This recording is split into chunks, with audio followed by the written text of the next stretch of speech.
Bom dia, pessoal, tudo bem? Faltou café?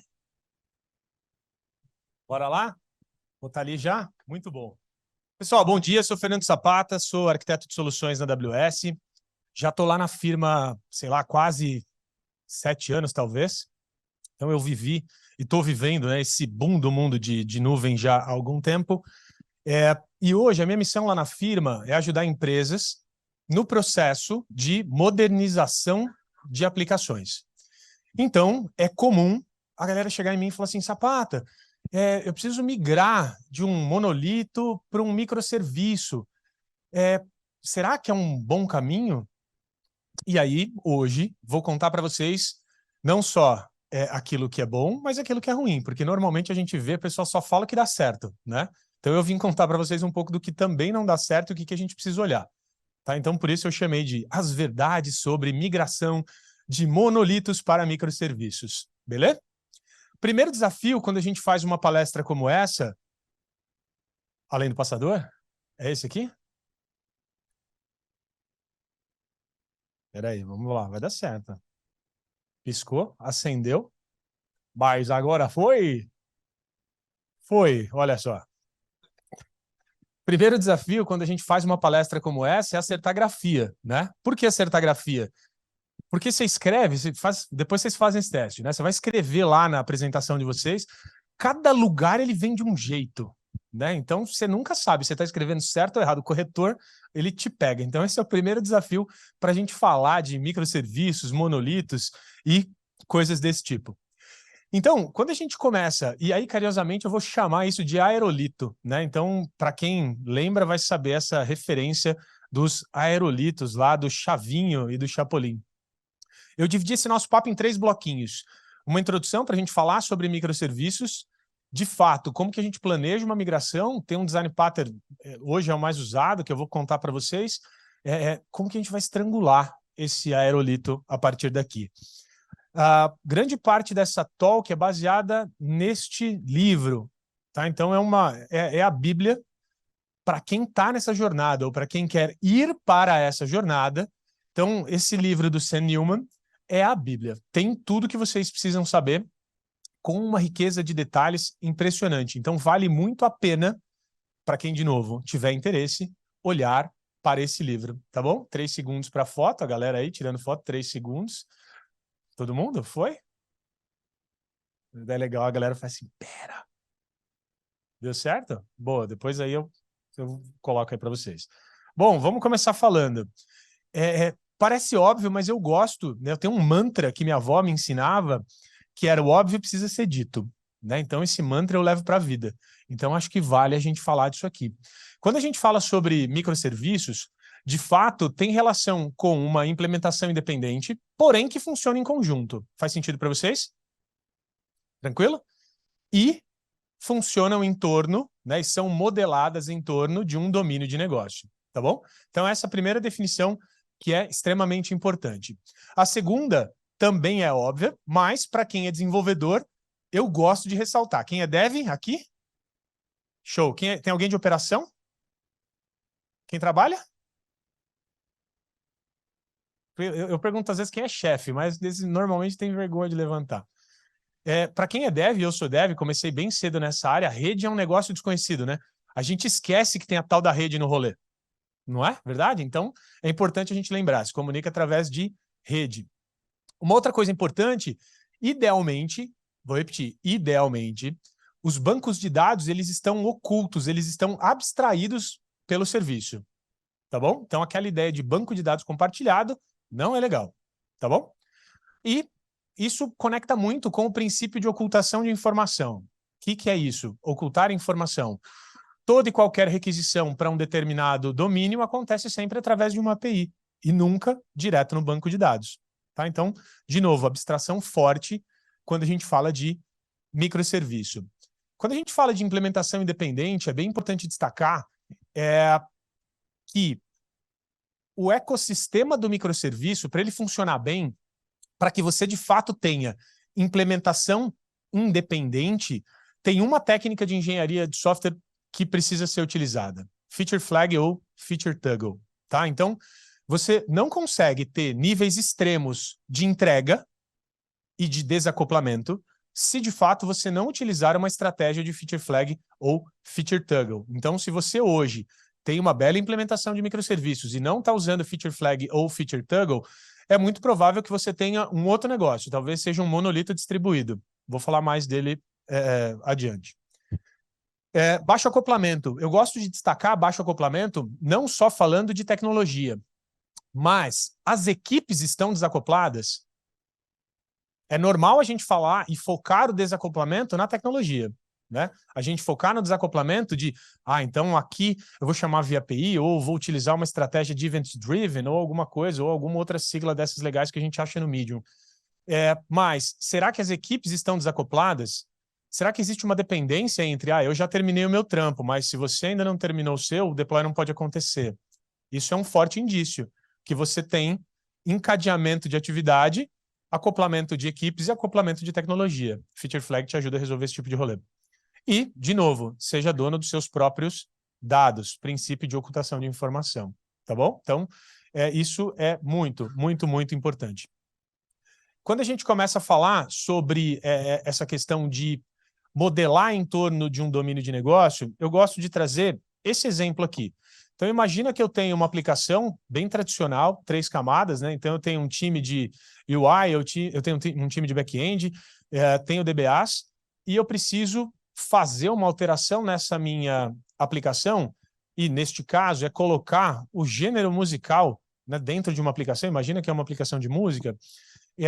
Essa alteração de gênero, ela acaba permeando todas as camadas, né? Quando a gente fala de permear todas as camadas, isso aqui gera uma dependência, não só de tecnologia, mas da equipe. Então, eu preciso que alguém termine o trabalho, normalmente o DBA, né, rode o script no bancão, para, a partir daí, eu continuar fazendo as minhas operações.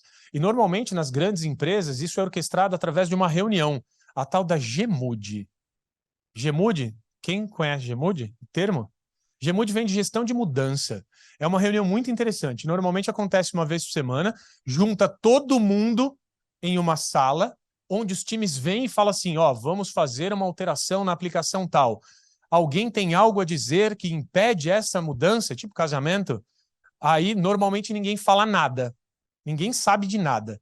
E aí chega na janela de execução de mudança. Normalmente acontece fora do horário comercial. 11 horas, está todo mundo lá, pronto para apertar o botão, vai executar, derruba outro sistema. Aí você vai olhar na ata da GMUD. Olha lá na ata da GMUD, o pessoal fala assim, essa pessoa faltou. E era a pessoa que ia levantar a mão. Então a GMUD é um advento interessante que resolve esse tipo de problema quando um domínio não está bem modelado. Quando a gente começa a olhar, meu pointer funciona, que legal. Quando a gente começa a olhar para um mundo ideal, quando você modela os seus microserviços e a sua aplicação em torno de um domínio, e obviamente com um time adequado, você começa a ter o escopo da mudança um pouco mais centralizado, ou seja, você diminui o acoplamento entre as pessoas, que na minha visão ele é muito mais grave do que o acoplamento de fato entre as equipes. E, importantíssimo, quais são as vantagens dos microserviços? Né? A gente está numa trilha de microserviços. Ao longo do dia, palestrantes incríveis vêm aqui e vão falar de um monte de vantagens para vocês dos microserviços. Eu vou tocar nos dois, vantagens e desvantagens. Quando a gente fala de microserviço, a primeira que vem na minha cabeça é misturar e combinar tecnologia. Por quê? É muito legal você pensar que uma equipe ela é melhor em Python, por exemplo, e uma outra é melhor em Java, e uma outra em Node. Antigamente, essa mistura ela não era simples, a gente estava falando de aplicação monolítica, né? Então, microserviço, na minha visão, ele é belo porque ele permite misturar tecnologias, facilita a contratação.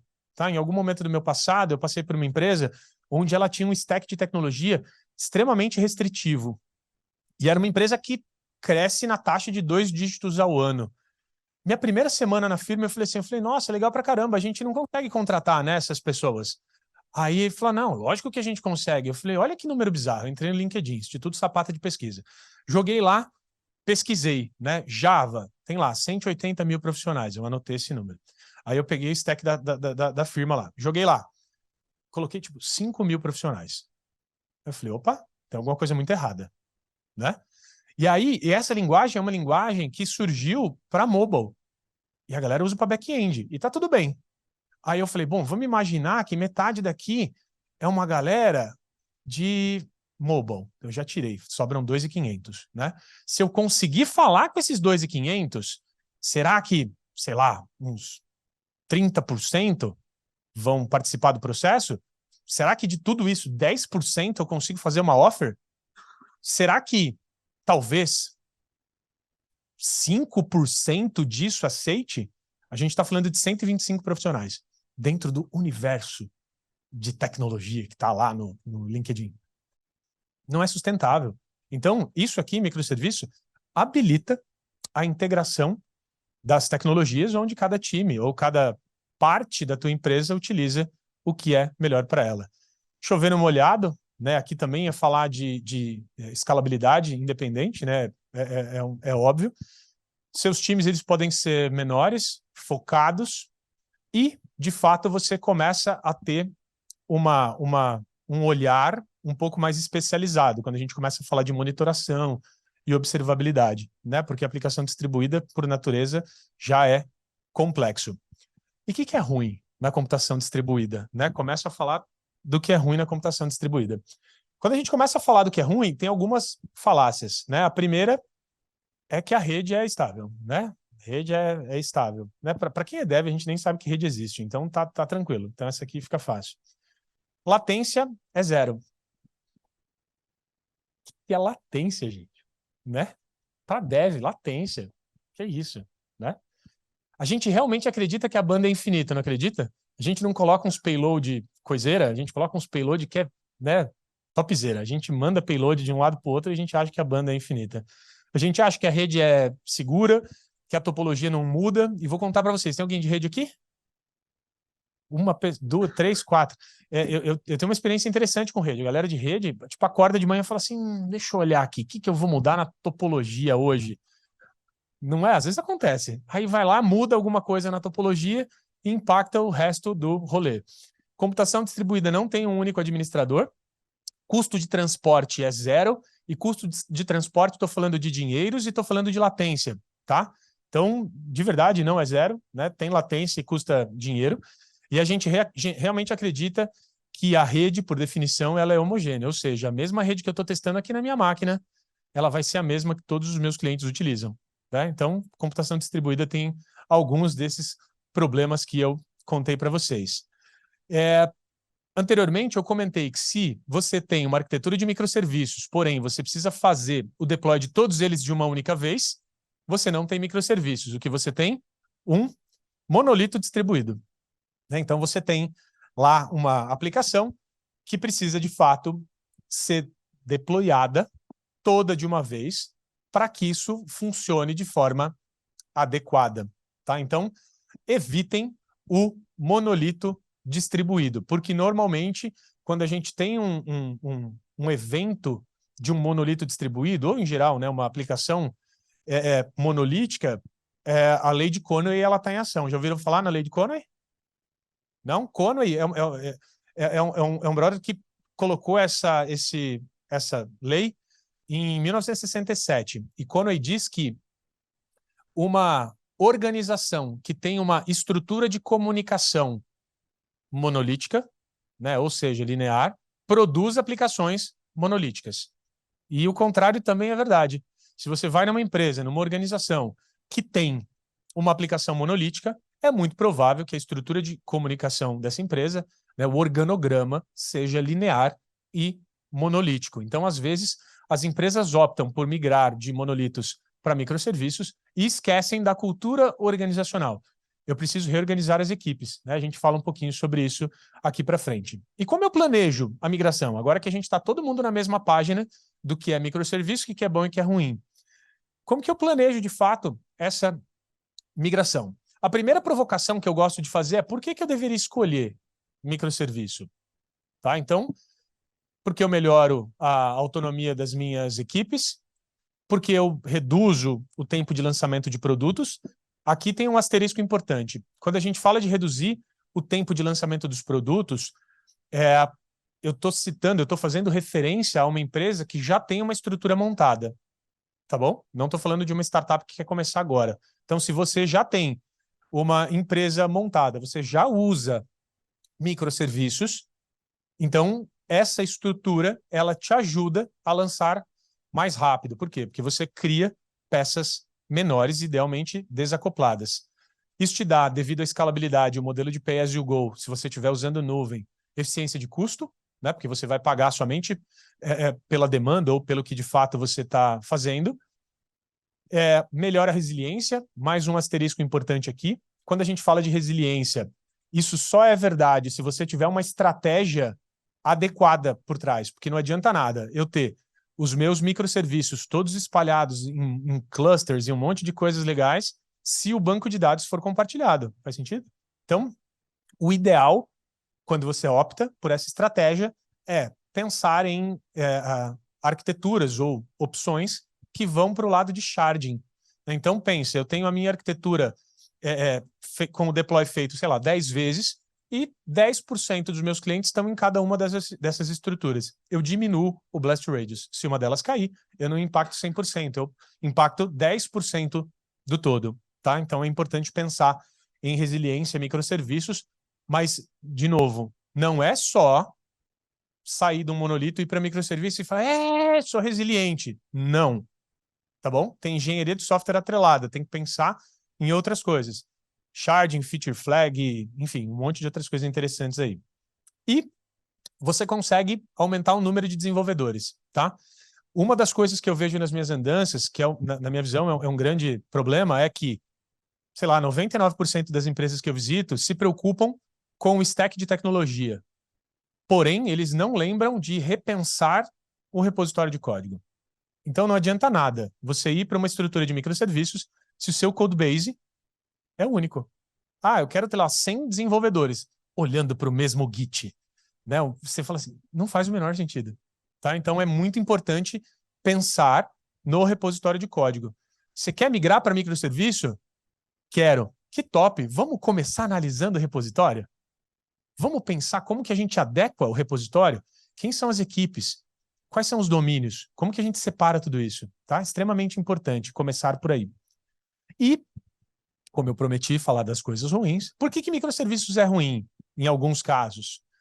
Se você não tem um domínio bem definido. Se você não tem um domínio bem definido, antes faça um trabalho de identificação e modelagem. Porque se você for para microserviço sem ter clareza no seu domínio, você vai ter, muito provavelmente, um monolito distribuído. Vai ser muito pior do que o cenário original. Eu já fui imerso nesse ecossistema de startup. Eu já vi várias startups perderem rodada de investimento porque não conseguiram mostrar um MVP a tempo. E aí, quando eu olho para esse cenário de MVP, todos eles queriam seguir microserviços com aquele monte de sigla legal que a gente vê no Medium. Quer começar? Vamos começar com um monolito. É a melhor coisa. E depois, só que um monolito bem feitinho, né, pessoal? Sabe, né? Separadinho. Então não é também, né? Não é porque é um monolito que não vamos deixar o rolê atrapalhado, tá? E o último, não menos importante, é não ter um bom motivo. Eu chamo isso aqui de efeito Medium. Normalmente a gente vai lá, olha no Medium, e o Medium, adoro o Medium, tá, pessoal? Mas ele para na página 2, né? Ele te ensina só o caminho legal, não é? Quem aqui usa Kubernetes na implementação? Show. Coloca a mão para cima de novo quem faz backup de etcd. Ora. 3 pessoas. Depois vocês levanta a mão de novo. Vocês juntam com aqueles 3 e eles contam para vocês por que fazer backup de etcd. Porque o etcd é o calcanhar do Kubernetes. Né? É ele que dá problema. Né? Faça um backup de etcd, não é? Depois vocês contam para a galera por que fazer backup de etcd. Tá vendo? Isso o Medium não tinha lá, não tinha? Parou na página 2. Então, eu gosto de trazer essa provocação. Uma coisa muito importante é fazer uma migração incremental. E eu gosto muito dessa frase do Fowler, que ele fala, né? Se você está fazendo um Big Bang rewrite, a única coisa que você garante é que você vai ter um Big Bang. que ele está querendo dizer? Se você tem um sistema monolítico grande, não cai naquela de vamos reescrever tudo de uma vez que vai dar certo. Por quê? Porque não vai dar. Tá? O negócio muda, um monte de coisa na sua empresa vai mudar e você só vai ter trabalho, de fato não vai gerar valor. Gerar valor para quem? Para o cliente de vocês. E cliente, eu gosto de fazer mais uma provocação, que é aquele papo de cliente interno, cliente externo, sabe? Cliente interno não existe. Cliente só tem um, gente, é o que está pagando a conta. Sabe? Então você tem a empresa que vocês trabalham, né? Ou a empresa de vocês. Cliente é só um, quem está usando o serviço, quem paga a conta. O resto tem que estar todo mundo no mesmo barco e mais, remando para o mesmo lado. Né? Então, não, eu preciso aqui servir o meu cliente interno. Balela. Precisa servir o cliente. Paga a conta. Tá? Então é importante pensar nisso quando você vai fazer uma migração. Isso faz parte do plano. Quando a gente fala de design orientado a domínios, eu gosto de trazer essa figura e deixo alguns segundos na tela. Se vocês tivessem que fazer uma decomposição ou começar a destruir esse monolito, por onde vocês começariam? Quem começaria por invoicing? Ninguém. Você. Notificação. 3%. Loyalty. Quem não começaria? Quem ficaria no monolito, né? Às vezes vale a pena perguntar. Né? Quando a gente começa a ter esse tipo de situação, é importante a gente pensar, e nesse exemplo, começar por notificação, por exemplo, para quem levantou, é o pior cenário. Por quê? Porque notificação, ele tem um monte de outros serviços que chamam ele. Quando a gente olha para a notificação, parece simples, né? Fala assim, vamos trocar a notificação que está tudo bem. Porém, trocar notificação gera um problema não em notificação, mas em todo o ecossistema que está consumindo esse serviço. Então, quando a gente começa a olhar para onde eu vou começar, né? Invoicing é um bom candidato. Por que ele é um bom candidato? Porque ele só tem ele chamando um serviço. Então, ele tem menos acoplamento do que os demais. Então, é importante a gente olhar para ele. E cada empresa acaba indo para uma estratégia diferente de dar peso para as coisas, tá? Obviamente, não tem certo e errado, tem aquela que funciona para vocês. Aqui, esse gráfico, né, mostra esses dois candidatos, Invoicing e Loyalty, como melhores candidatos. Como que a gente chegou lá? A gente olha, por exemplo, qual é a vantagem? Quanto isso agrega para o negócio? Quanto de esforço eu tenho que colocar? Empresas colocam risco, outras colocam dinheiros. Então, quanto passa de dinheiros em cima dessa parte do meu serviço? É uma decisão importante. Vocês têm um monte de literatura, né, na internet que ajuda a criar esse framework, mas, assim, de verdade, o que eu vejo é cada empresa tem uma motivação especial para dar peso para um e para outro. Mas um que eu acho inegociável, desacoplamento. Tá? O quão desacoplado é aquele serviço. E o desacoplamento não é ele chamando alguém, é quem chama ele. Tá bom? E normalmente nas empresas eles chamam isso de core do sistema. Então fujam do core. Tá? Então sempre comecem a migração pelas periferias. Uma outra coisa importante, falando de mudança e estrutura de equipes.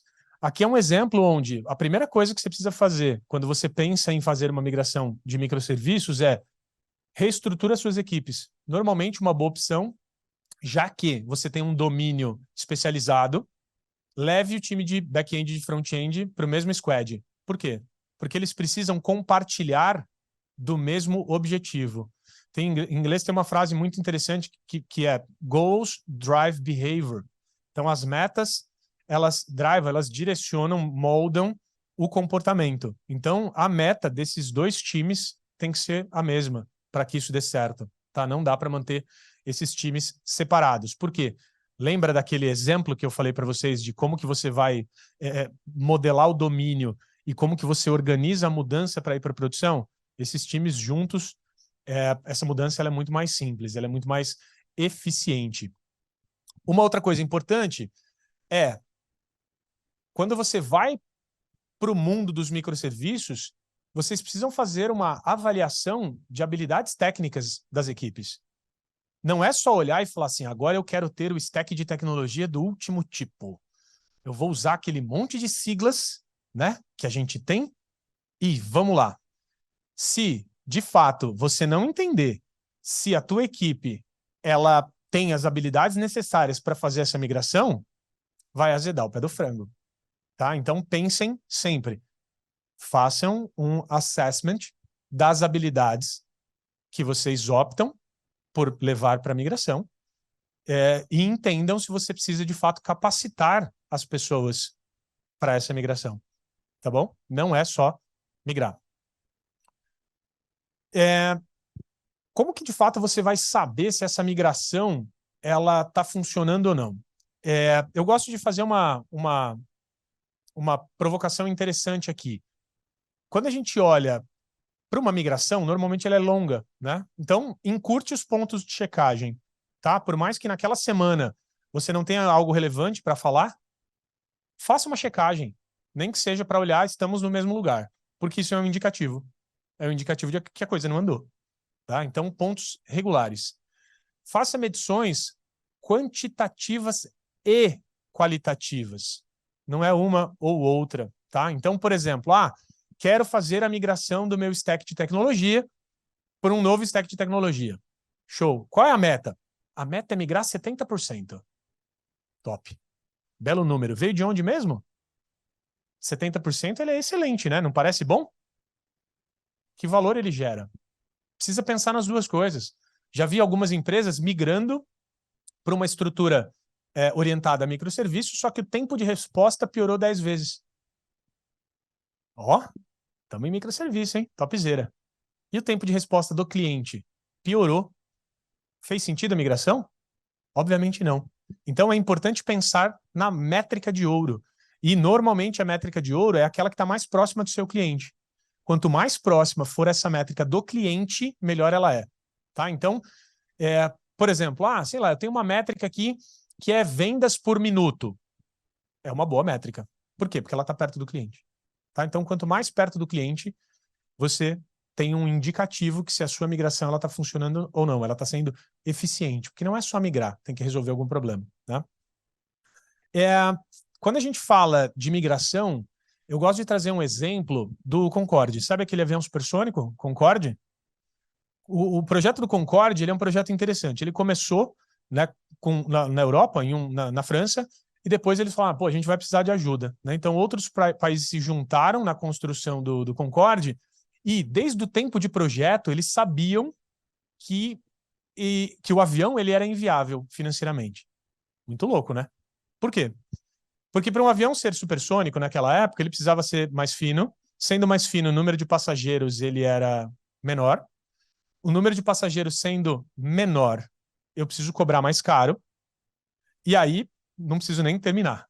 Né? Então, eles desde o início sabiam que o Concorde ele era inviável. Quando o Concorde vinha para o Brasil, uma coisa interessante, ele começava a descer, fazer o procedimento de descida em Fortaleza, para pousar em São Paulo. Olha que maluco. Então, hoje, quando você vê, você começa a fazer o procedimento de descida 30 minutos antes. O Concorde começava lá. Por quê? Porque ele tinha que diminuir o barulho, né, aquele barulho que ele fazia em cima da cidade para poder pousar. Isso é a falácia dos custos irrecuperáveis. Mesmo sabendo que o projeto não dá certo, continua colocando dinheiro. Né? E eu gosto de fazer uma outra analogia mais próxima. Imagina que você comprou uma Ferrari. Você comprou uma Ferrari de 500 mil reais. Nem sei quanto custa uma Ferrari, mas vamos chutar 500 mil reais. Aí bate a Ferrari, você não tem seguro. Você tem duas opções. Não fazer nada e ficar sem uma Ferrari, ou gastar 500 mil reais para arrumar a sua Ferrari, ou comprar outra Ferrari e gastar R$1 milhão numa Ferrari. Né? Então, é muito importante você saber a hora de parar. Tá? Então, isso é a falácia dos custos irrecuperáveis. Tá vendo que não está dando certo? Para. Repensa. Replaneja. Desiste às vezes. Tá? E agora a gente vai falar de um design pattern. Design pattern mais famoso que eu vejo hoje acontecendo e funcionando, que é o padrão de estrangulamento, Strangler Fig Pattern.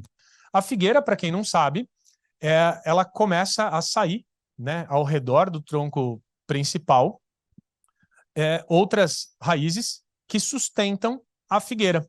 E com o tempo, o miolo da figueira ele é ressecado e ele morre. O miolo da figueira é um monolito. E aí, na hora que a gente começa a olhar como fazer isso, imagina que eu tenho essa aplicação. Então, eu tenho uma aplicação monolítica com super banco de dados relacional e tudo mais, e eu preciso começar a migrar. Primeira coisa importante, todo novo serviço que nasce, ele nasce na plataforma nova e ele só vai fazer uma comunicação com o legado ou com o seu monolito através de um negócio chamado ACL. ACL não é aquela regrinha do Windows, nem sei se o Windows ainda tem esse tal desse ACL, mas aqui ele vem de camada anticorrupção, anti-corruption layer, tá bom? Isso aqui é quase que um tradutor. Se você for procurar, não existe muita literatura em design patterns com o termo ACL, mas você vai ver muita coisa com adapter ou facade. Conceitualmente é a mesma coisa, tá? Então você vai desenvolver um ACL que vai comunicar o seu microserviço com o seu legado. E esse ACL, normalmente, ele tem uma característica de ter uma aplicação cliente, né, que você injeta ela no seu monolito, e, idealmente, ele tem que ser unidirecional. Se você precisar dele de forma bidirecional, a complexidade ela aumenta consideravelmente, tá? Porque você tem que começar a tratar a informação. É nessa hora que você muda a modelagem. Você fala assim, então eu tenho um cadastro de um cliente que ele está modelado assim, e no novo ele vai ser modelado desta outra maneira. É o ACL que resolve isso para você. Depois, você vai lá e começa a ajustar os seus serviços novos com a nova user interface e o antigo ainda continua falando com o novo através de ACLs. E você vai fazendo isso um por um, de acordo com a prioridade que você definiu anteriormente. E aí você vai cada vez mais migrando, desativando do seu monolito e criando os seus ACLs.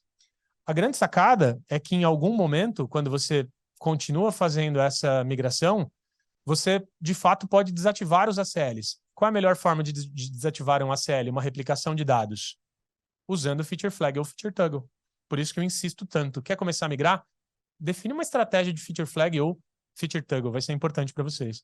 E, em algum momento, o seu monolito ele é desligado. Aí você pode marcar, né, aquele evento onde faz um churrasco na firma e o chefe vai lá e dá um kill-9 no rolê e dá um shutdown na sua máquina e você vive no mundo dos microserviços.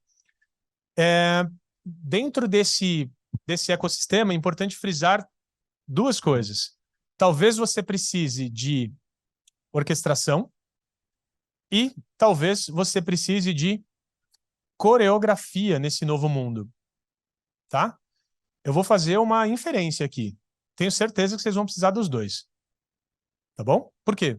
Normalmente, quando você sai de um fluxo monolítico, o fluxo monolítico, ele por característica, ele tem alguém que orquestra, né? Normalmente você tem uma classe ou você tem um módulo, alguma coisa que orquestra o seu fluxo de negócio.